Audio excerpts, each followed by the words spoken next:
This is Don Cole Tech Support, and we got quite a bit of data to go through today with the new R5 3600. I'm a bit late to the party, I know, but I was at the mercy of ASRock's BIOS updates, which is anything but fast. The newest BIOS on their website has issues with XMP, among other things. Memory at 3200 MHz causes a severe performance hit, and I was getting much better performance on my girlfriend's MSI B350 Tomahawk. At last, I got in touch with ASRock and they sent me a new BIOS 3.46 that is not public yet. This solved my performance issues and the testing could commence. Now, let's look at the test setup and then we delve into the numbers. All systems used 16GB of 3200 MHz CL16 DDR4 memory. That's quite a mouthful. Some games are tested with the GTX 1070 in SLI. Well, GTX 1070s in SLI, and some with the RX 2700 XT. The AM4 motherboard was the ASRock X470 Taichi, and for Intel it was MSI C170A Gaming M7. In addition, I used the newest Windows, the 1903 update, I think, with the newest chipset drivers for AMD.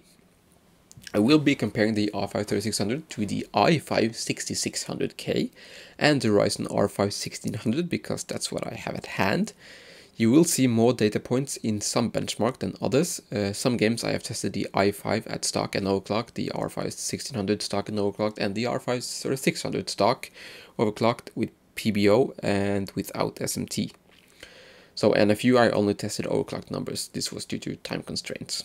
The R5 3600 comes with the Wraith Stealth cooler, which doesn't fill me with confidence. I was much more impressed with the Wraith Spire that came with the R5 1600. For testing I used the Cooler Master 212 Black Edition, but I've also compared the performance with the Wraith Stealth to the 212. So we will see if there are any performance gains to be had with a bigger cooler. That will be in the end of the video. A short word on overclocking. Traditional overclocking did not really help much. The chip boosts as high as it can on all cores out of the box. It has a 3.6 base clock and a 4.2 GHz boost clock, but it stayed between 4.1 to 4.2 GHz on all cores when testing. Also, I seem to have lost the silicon lottery as my CPU will not run stable at 4.3 GHz all core no matter how much voltage I cram down its pins. So 4.2 GHz at all times was the best I could do, which isn't much of an overclock, really. I also tested with PBO enabled through BIOS. That saw the cores boosting to 4375 MHz in less demanding workloads. When loading up all the cores, it was pretty much identical to stock, which has to do with the temperature of the CPU. Won't get into that right now. Now, with all of that out of the way, we can start diving into the results. We start off with Cinebench R20, and there's no surprises here. The R5 3600 wins by a country mile with 3,629 points, a 36% lead over the overclocked first-gen part at 3.7 GHz, and a 50% lead over the first-gen Ryzen at stock speeds. The 4-core i5 doesn't stand a chance with the R5 3600 being over twice as fast in this test, but the Ryzen does at 3 times the thread count, so that wasn't a total surprise. Overclocking the R5 3600 doesn't do much for us and only increases performance by about 2%. The single thread performance of the R5 3600 with PBO takes the crown at 493 points.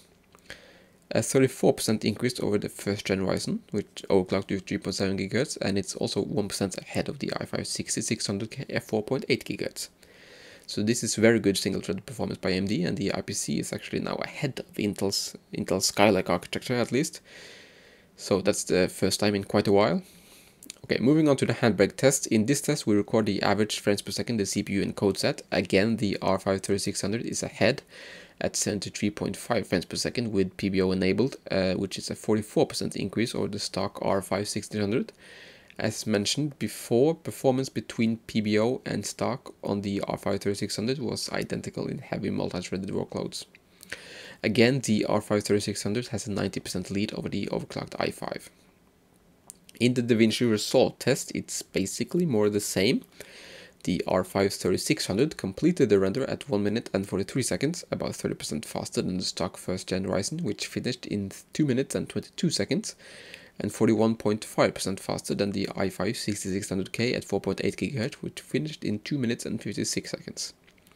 This test isn't as heavily multi-threaded as the handbrake test, which is why we're seeing the i5 6600K doing better in this workload. Overclocking the R5 3600 is proving to be unnecessary, as it's only 3 seconds faster than with the PBO enabled. I will overhaul this test with a more complex project in future benchmarks. Now let's take a look at power consumption. Power consumption was measured using a Corsair RM1000i, and the numbers we're seeing here are the power out figure at the PSU's 12 volt rail, meaning that the numbers here are with efficiency losses in the PSU removed. So the load here is running Cinebench R20 and the 3rd gen Ryzen impresses with its 7nm process. Power draw on the load was 115 watts at stock, which is a 10% reduction compared to the 1st gen part, and amazingly, our 4.2 GHz overclock at 1.35 volts required about the same amount of power as the stock i5 6600K. Idle power draw of the Ryzen chips is equally as impressive at 22 watts. The performance per watt is really through the roof with the new Ryzen part. Despite the low power draw though, the chip is tricky to cool, and this is due to the dice being so small. But now it's time to see if the gaming performance can match that of the Intel 4-core.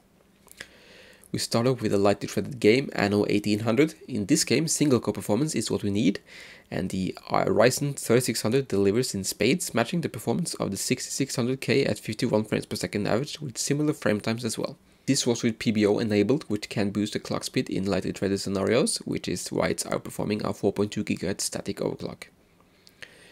With PBO enabled, the 3600 improves upon its predecessor, the 1600, by 16% on average FPS and 41% on the 0.1% lower result. Moving on to a game that can be quite taxing on the CPU in certain areas, The Witcher 3. If we look at the average FPS, basically all different 3600 and the i5 6600K results is about the same. But if we look at the frame times, we can see that the 1% and 0.1% low is quite a bit worse on the 4-core i5.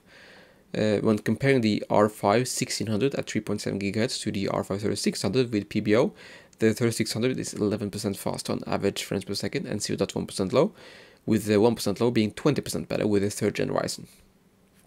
Now let's take a look at Battlefield 5.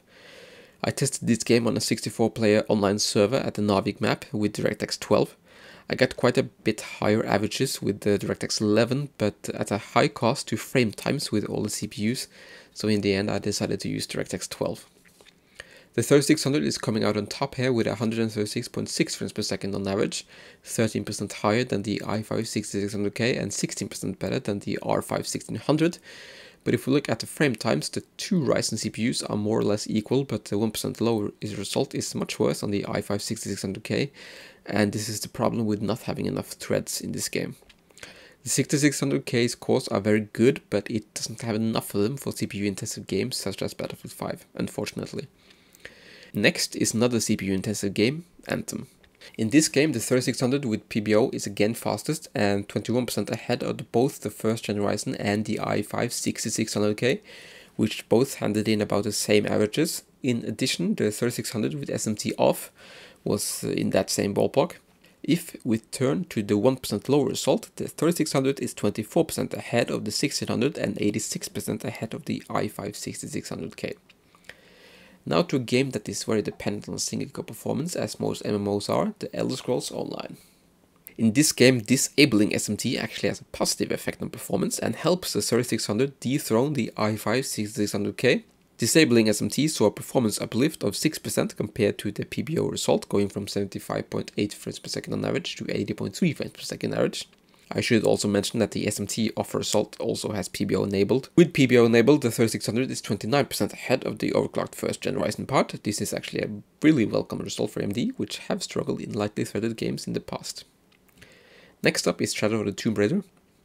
Now in this title, the R5 3600 with PBO is again in the lead at 117.9 frames per second on average, coming in 8% ahead of the R5 1600 and i5 6600K, which was very similar in their averages. In 1% low, the 6-core 12-threaded Ryzens beat out the i5 6600K by a significant margin.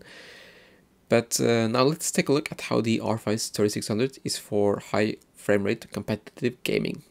In Rainbow Six Siege, the R5 3600 is delivering around 270 frames per second, regardless of whether it's overclocked manually or with PBO or even with SMT off. But with SMT off, there is a frame time penalty, which takes quite a large hit.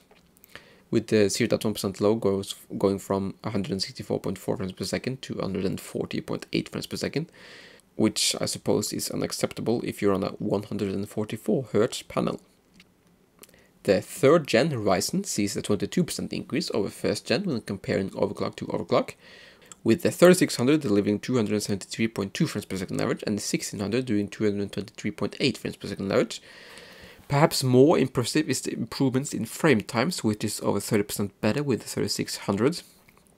To finish off these sets of benchmarks, we have Devil May Cry 5. And this game seems to like the Ryzen CPUs. The 3600 delivered 178.7 frames per second average and was 17% ahead of the 1st gen Ryzen, and 35% ahead of the 4-core i5 part. Disabling SMT in this title does hurt performance by as much as 30% in the 0.1% low result. And that's all the gaming benchmarks I have today. Now we're going to take a look at what the stock cooler can do and if you will get better performance with a cheap tower cooler. So we're comparing the stock Wraith Stealth with the Coolmaster Hyper 212 Black Edition. First, let's see how the stock cooler performs. The stock cooler is a small block of aluminum with some fins. On top there is a Cooler Master fan, which is evident from the fan blades.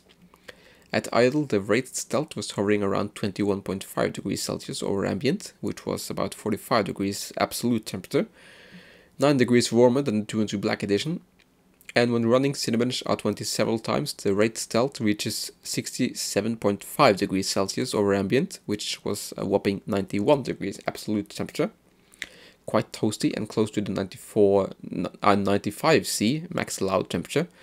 The 212 did quite a bit better at 48.5 degrees Celsius over ambient, which was 72 degrees absolute. Now let's look at the fan speed. At idle, the 212 had a fan speed of 962 RPM, and the Wraith Stealth was quite a bit higher at over 1400 RPM, but this is to be expected when you use a smaller fan. Under low, the Wraith Stealth reached 2710 RPM, and the 212 Black Edition reached 1792 RPM, both quite high, but these are silent-oriented fans, as we shall see next. So noise is measured 30 centimeters away from the side panel of the case. The side panel is on, and I am sure some of you may argue I should have measured with it off, but I want to show you what sort of noise level you can expect when having the case on your desk right next to you. So at idle, the 212 is about 1 decibel quieter than the stock Wraith Stealth, but on the load they perform identical at 39 decibels. That's quite impressive for such a small fan, and up next is a noise test of the two coolers.